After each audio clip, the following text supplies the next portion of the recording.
आज सारी बातें बाद में करेंगे। सबसे पहले जो है डिस्कस करेंगे उस्मान तारिक की हैट्रिक।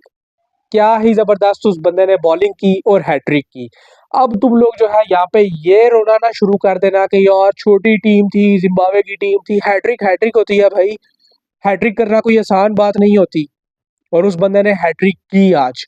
और पाकिस्तानी जो है ना ये अब एक रवायत बनाते जा रहे हैं ट्राई सीरीज़ के अंदर हैट्रिक करने की।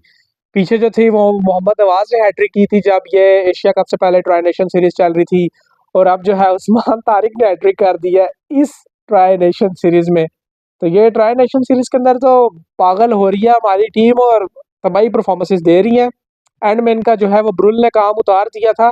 67 रन की उसने बड़ी ज़बरदस्त पारी खेली और एक वो डबल फिगर में गया और एक इनका कैप्टन डबल फिगर में गया सिकंदर रजा, जिसने जो है 23 रन की पारी खेली और बॉलिंग में भी उसी ने 2 विकेटें ली। जिम्बाब्वे की टीम टोटली बस मैं कहता हूँ कि सिकंदर रजा पे डिपेंड करके बैठी हुई है कि कैप्टन बना दिया, यही बॉलिंग भी करके दे, यही फील्डिंग भी करके दे, यही जो है फिर बैटिंग भी करके दे।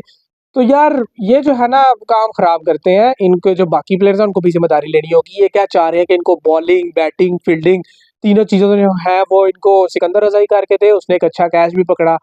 तो वो एक कंप्लीट प्लेयर इनके पास एक ही है, वही अगर परफॉर्मेंस दे दे तो दे दे, वरना इनकी टीम बिल्कुल ही बैठ जाती है। पिछले मैच में जो ये पाकिस्तान वाला था, इनका जो मैच था जिम्बाब्वे पाकिस्तान का, उसमें बेनेट ने जब ऊपर से अच्छा स्टार्ट दिया था तो ये कुछ एक रीजनेबल स्कोर तक चले गए थे, लेकिन आज वो भी नहीं चला तो एक सिकंदर रजा के ऊपर ही बैठे रहे। उसने भी थोड़े बहुत ही हाथ पैर मारे बैटिंग में। उसके बाद नीचे से ब्रुल ने बस अनबिलीवेबल सी बारी कर दी। उस तरह इस मैच में कुछ था नहीं, क्योंकि ये मैच जब 195 तक चला गया था वहीं से वन साइडेड हो चुका था। आज जो है तारीफ करेंगे बाबर आजम की कि उन्होंने जो है 74 रन की इनिंग्स खेली, बड़ी ज़बरदस्त पारी की। पाकिस्तान एक टाइम पे बड़ा जो था ना विकेटें गिरी तो डाउन हुआ, लेकिन बाबर आजम ने वहां पर जिस तरह का स्टेप अप किया और बारी खेली वो बड़ी ज़बरदस्त थी। और उनसे पहले जो बारी खेल रहे थे साइदुद्दौला फरहान, बैक टू बैक उनकी भी 50 आ चुकी हैं। पीछे उन्होंने किए थे 80 और अब उन्होंने कर दिए 63। तो वो बंदा जो है अब दोबारा से फॉर्म में आ चुका है और उसने अपनी फॉर्म को कंटिन्यू कर लिया है और उससे यही उम्मीद है कि वो इस फॉर्म को कंटिन्यू करेगा। और बाबर आजम से भी यही उम्मीद है कि भाई इस फॉर्म को कंटिन्यू करो। इस मैच की जो बेस सेट हुई वो बाबर और साइदुद्दौला फरहान की पार्टनरशिप से ही सेट हुई। दोनों ने बहुत ही ज़बरदस्त पारी की और बाबर आजम ने जिस तरह आज मैच को एंड तक लेकर गए और फिनिश करने तक लेकर गए वो बड़ा ही ज़बरदस्त था। बीच में नवाज, फ़हीम, सलमान ये कुछ नहीं कर सके, तो यहाँ से पाकिस्तान की टीम थोड़ा सा नीचे चली गई थी। मैंने समझा कि शायद अब ये जो है ना 170 भी मुश्किल से करेंगे, लेकिन थैंक्स टू फ़खर जमान आज उनको बहुत ही नीचे ले गए। उन्होंने आके जो क्विक फायरिंग से 27 रन किए, वहां से हमारी टीम पहुंच गई 195 तक। वैसे 190 से ऊपर नहीं जा रहे थे, आखिर में वो एक नो बॉल हुई, दोबारा चांस मिल गया फ़खर को और उन्होंने आके छक्का मार दिया। उन्होंने आके छक्का मार के 195 तक टीम को पहुंचा दिया। जब इतना बड़ा जब टारगेट लग गया जिम्बाब्वे के लिए, तो जिम्बाब्वे जैसी टीम के लिए बहुत बड़ा टारगेट और उनके हाथ पैर वैसे ही फूल गए। और फिर जब हमारे most senior bowler Naseem Shah साहब उन्होंने आके थोड़ा सा मैच का मोमेंटम जिम्बाब्वे की तरफ दोबारा कर दिया बॉलिंग से। इतना वैसे करना नहीं चाहिए था पाकिस्तान को, 100 से पहले इनको जो था वो आउट कर देना चाहिए था। और मैं चाह रहा था कि बोल्ड आउट हो जिम्बाब्वे की टीम। वो तो एंड में बिल्कुल ही एक ड्रामा हो गया और वो एक अजीब सा रन आउट हो गया एंड में, इसलिए जिम्बाब्वे की टीम बोल्ड आउट होगी और पाकिस्तान ये मैच 69 रन से जीत गया। और ब्रुल जो था वो तो आज पूरी तैयारी से आया हुआ था, सारी कश्तियां जला के कि भाई मैं बदला लूंगा आज इनसे। वो अपना गुस्सा निकाली जा रहा था, दूसरी तरफ से नसीम को भी धोया, वसीम को भी धोया, फहीम को भी धोया। बड़े कोई पागलों की तरह वो जो था ना छक्के चौके लगा रहा था ब्रुल। तो उसका जो काम फिर उन्होंने उतारा हमारे बॉलर्स ने और जिम्बाब्वे की टीम को जो है वो तिया पांचा किया। उधर जो थे वो श्रीलंका वाले खुश हो रहे थे कि यस यस यस इनको जो है जल्दी आउट करो, बड़े मार्जिन से शिकस्त दो ताकि हमारे चांसेस बने फाइनल खेलने की, क्योंकि अब श्रीलंका ने अगले दोनों मैचेस जीतने हैं पाकिस्तान से भी और जिम्बाब्वे से भी फाइनल खेलने के लिए। तो पाकिस्तान जो है वो ट्राई नेशन सीरीज के फाइनल में चला गया है। आप लोगों भी मुबारक हो, इंजॉय करो, सेलिब्रेट करो, क्योंकि हमने जिम्बाब्वे और श्रीलंका की माइटी टीम्स को जो है वो शिकस्त दी है। मैं वही कह रहा हूँ कि भाई अभी आप लोग छोटी टीम्स के खिलाफ खेल रहे हो, इसलिए अभी आप एंजॉय करो। हैट्रिक भी आ गई, सारा कुछ आ गया, तो अभी आप लोग एंजॉय कर रहे हो। लेकिन लेकिन लेकिन यार मैं क्या चाहता हूँ कि यार इसी तरह का कॉम्बिनेशन जो है ना अच्छा सा कोई बना के वर्ल्ड कप में भी लेकर जाए और वहां पर भी जाके परफॉर्मेंस दे।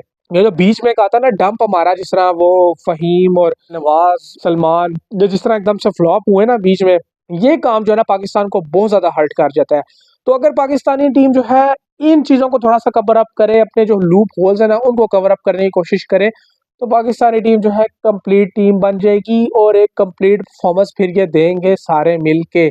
बॉलिंग में भी आप देखें, नसीम शाह जो है हमारे सीनियर मोस्ट बॉलर है पूरी बॉलिंग लाइनअप पे, उन्होंने ही कुट खाई है। ये तो एंड में वसीम जूनियर को थोड़ा बहुत स्कोर पड़ गया, क्योंकि यार वो जो था ब्रुल, उसकी भाई कॉन्फिडेंस बन चुका था और वो प्रॉपर बैटिंग कर रहा था, हर तरफ वो शॉट खेल रहा था, तो उसने एंड में जो है मार दिया स्कोर। तो इसमें कोई ऐसी वो परेशानी वाली बात नहीं है, लेकिन मारा उसने हमारे senior most bowler Naseem Shah को, ये परेशानी वाली बात है।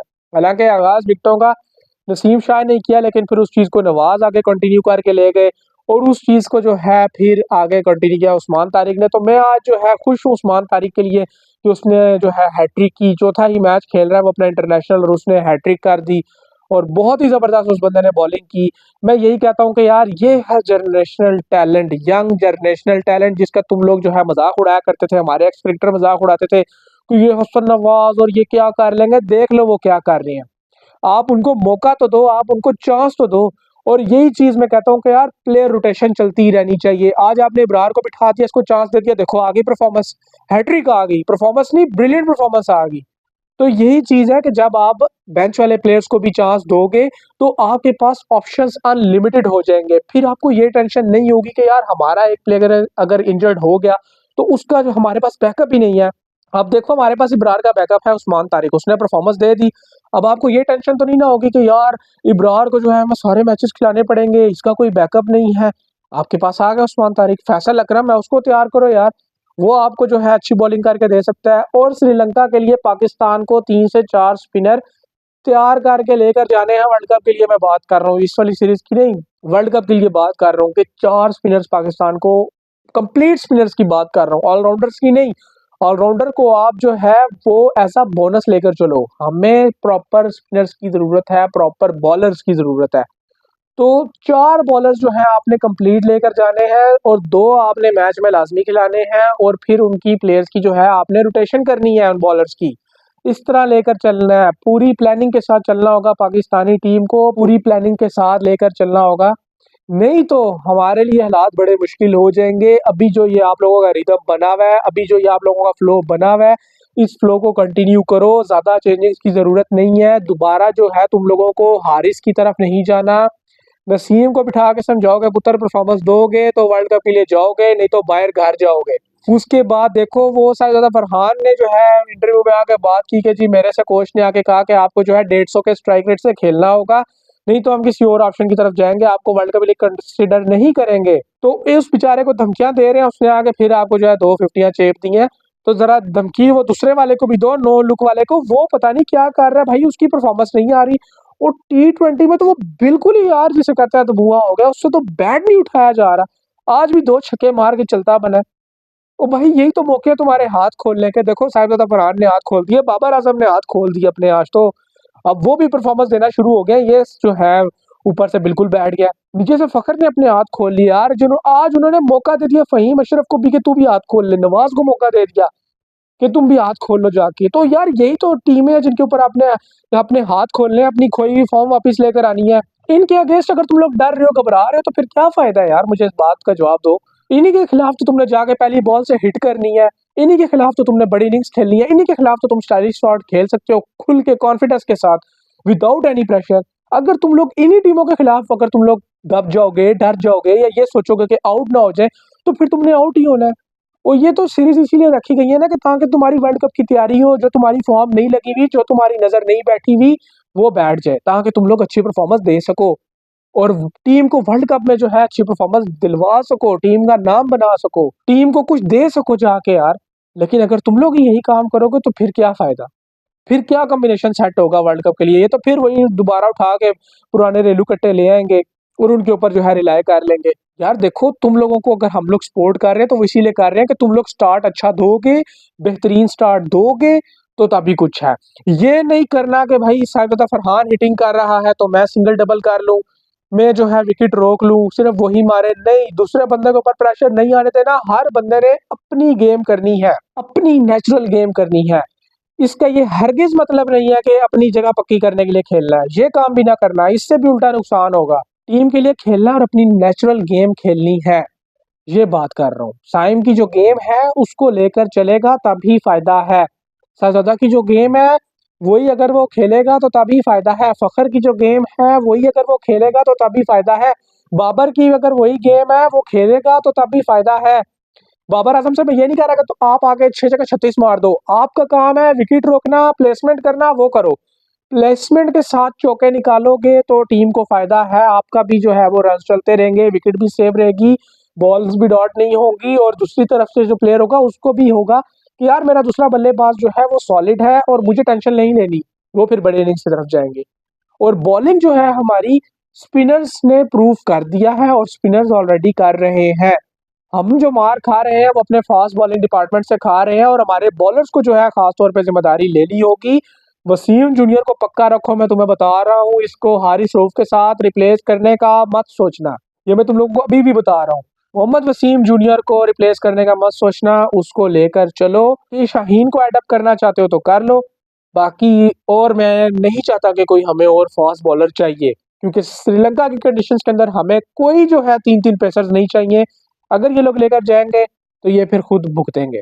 अभी तो जीत रहे हैं, छोटी टीमें हैं और जीत भी मिल रही है, अपनी होम कंडीशंस है, सारा कुछ फेवरेबल है, तो इसलिए आप लोगों को गलतियां नहीं नजर आएंगी। यही मौका होता है कि आपने अपनी गलतियों के ऊपर वर्किंग करनी होती है और गलतियों को ज्यादा फोकस करना होता है। जब आपको जीत मिल रही है तब आपने और ज्यादा मेहनत करनी होती है ताकि आप उस चीज को, उस लेवल को, उस जो आपको एक तसलसल मिला हुआ है उसको कंटिन्यू कर सको। आप एक लेवल पर जब सर्टेन लेवल पर पहुंच जाते हो ना, तो सिर्फ उस लेवल को पकड़ना ही नहीं होता, ये उस लेवल को जो है ना सिर्फ पहुंचना ही नहीं होता, फिर आपने उसको मेंटेन करना होता है। असल बात वो होती है, आपने अब इस चीज को मेंटेन करना है, इस फ्लो को और इस जीतों के जो तसलसल है इसको मेंटेन करना है।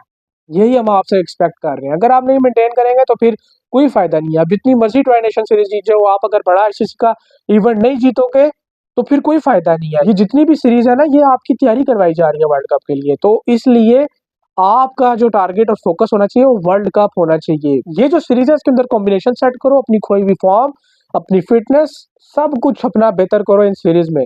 इन सीरीज की जीत से तुम लोग कॉन्फिडेंस हासिल करो, ओवर कॉन्फिडेंस नहीं। और दिमाग पे चढ़ाओ कि हम लोग जीत रहे हैं, जीत रहे हैं, जीत रहे हैं, नहीं, ये भी चीज आपको खराब करेगी। तो सारी चीजों को बैलेंस लेकर चलना है पाकिस्तानी टीम को। बहुत ज्यादा एक्सपेरिमेंट भी नहीं करने और बहुत ज्यादा जो है एक ही फ्लो के साथ चलना भी नहीं है। तो ये चीज अगर पाकिस्तानी टीम और प्लेयर्स करते हैं तो जीत जो है हमारा मुकद्दर बनती जाएगी और हम बड़े इवेंट्स में भी इसी तरह जीतते रहेंगे। बहरहाल आप लोगों की जो भी राय हो आज के इस मैच के बारे में वो कमेंट सेक्शन के अंदर जरूर बताइएगा। अपना बहुत सारा ख्याल रखिएगा। मिलते हैं आप लोगों से नेक्स्ट वीडियो में, तब तक के लिए अल्लाह हाफिज।